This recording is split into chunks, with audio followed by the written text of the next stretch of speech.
how I met Esther was I was doing this backpacking tour, trip around Europe, and I tried to make it a point to go to like a poetry thing in every city I went to.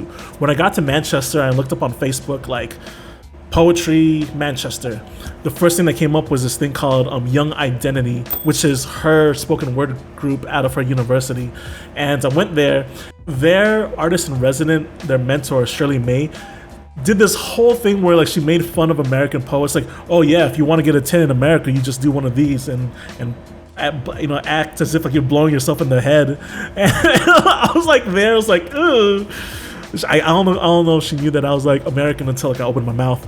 And there was this part during the workshop where this one girl, like she was like performing her poem, but she kept on like nervously moving her arms, her hands, and then Shirley May she kind of like did like a half Nelson on this girl. It's like, all right, stop your arms, and then she had the girl perform her poem.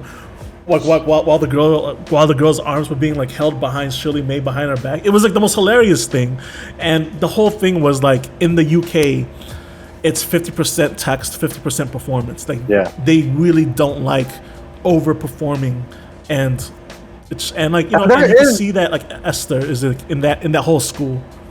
But like the content, if the content's there and the pen game's strong, like that's preferable to me.